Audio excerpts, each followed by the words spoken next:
देखिए आदरणीय श्रोतागण, हम आपके साथ वचनबद्ध हैं कि आयुर्वेद के संदर्भ में विलक्षण जानकारियाँ बड़े सरल ढंग से और अत्यंत उपयोगी जो लोकहित में है वो आपके साथ साझा करते रहेंगे। तो इसी कड़ी में जैसे कैल्शियम का जो वो होती है शरीर में आवश्यकता, तो उस संदर्भ में अपने विचार व्यक्त करेंगे। देखिए जो कैल्शियम है वह हड्डियों के लिए बड़ा आवश्यक है, क्योंकि अस्थि में भी वो कैल्शियम ही होता है।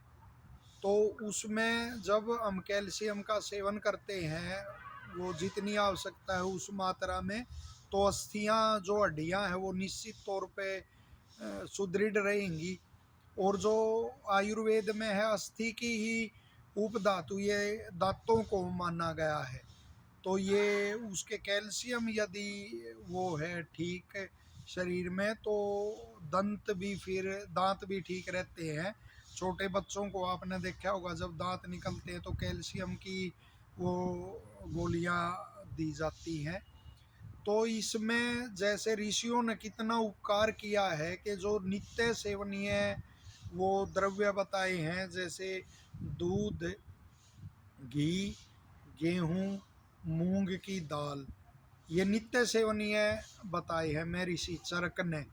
तो इनमें कैल्शियम होता है जितनी शरीर को आवश्यकता है। यदि नित्य हम इनका सेवन करते हैं तो कैल्शियम शरीर में कम हो ही नहीं सकता। और आपने देखा होगा जो दुग्ध पान ही बचपन से पर्याप्त मात्रा में करते हैं वो दांत आदि उनके सुदृढ़ मिलते हैं। तो जैसे हम जब चलते हैं तो मेरे बहुत ही प्रिय शिष्य हैं मोहित, उन्होंने मेरे से प्रश्न किया कि गुरुजी जब चलते हैं तो ये अस्थियों से चट चट की ध्वनि आना, और ये बात प्रकृति जिसकी होती है उसके अंदर भी ये होता है कि चट चट की आवाज़ ऐसे करना। तो वो वात प्रकृति वाले के अंदर भी होता है। और यदि कैल्शियम की कमी, अस्थियां कमज़ोर है तो भी ये समस्या हो सकती है। तो ये जो द्रव्य है नित्य सेवनीय बताए, जैसे दुग्ध पान आदि बचपन से ही जो करता है तो बहुत ही कम देखा होगा आपने कि उसके दांतों में कोई विकार है या कोई हड्डियों संबंधी ऐसा विकार है। और वात आदि के रोग भी इससे दूर होते हैं दूध से। तो दूध, घी और गेहूँ, मूंग की दाल, तो ये तो नित्य इनका सेवन वो करना चाहिए। और साथ ही जैसे जो ये हैं औषधियाँ हैं, भस्म है जैसे, तो उसमें जो मोती पिष्टी होती है उसमें प्रचुर मात्रा में कैल्शियम, वो तो पूरा ही समझो आप कैल्शियम का स्रोत है। तो मोती पिष्टी का सेवन, कोई ऐसी स्थिति हो जाए कैल्शियम की कमी है, तो वो सुवैद्य की सलाह से कितनी मात्रा में कितने दिन आपको लेना है तो वो उसका सेवन आप कर सकते हैं। और उसमें सबसे बड़ी बात ये कि जैसे वो कृष्ण गोपाल कालेड़ा कंपनी है आयुर्वेद, अजमेर आयुर्वेद की कंपनी है जो औषधि निर्माण करती है, तो उसकी बड़ी बहुत ही बढ़िया वो बनाते हैं ये मोती पिष्टी।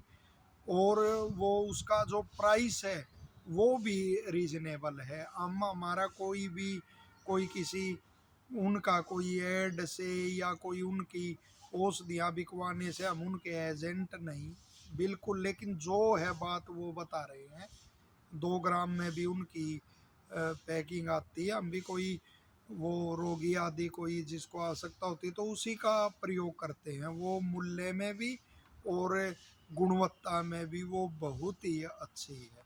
और साथ ही वो आँखों के लिए भी हितकर रहती है, मस्तिष्क पे भी बल्ले प्रभाव डालती है। कोई जवर आदि के ऐसे विकार है, बाद की दुर्बलता है, जीर्ण जवर आदि है, तो उसमें भी उसका मोती पिष्टी का अनेक योगों में भी प्रयोग होता है। तो वो कैल्शियम का बड़ा बढ़िया स्रोत है। और जो जो ये सेवन करता है लगातार, जैसे उन द्रव्यों के हमने नाम गिनाए नित्य सेवनीय, तो उसको फिर कैल्शियम की कमी होती ही नहीं। आशा है यह जानकारी आपको उपयोगी लगेगी और लोकहित में आप इसको शेयर अवश्य करेंगे। धन्यवाद।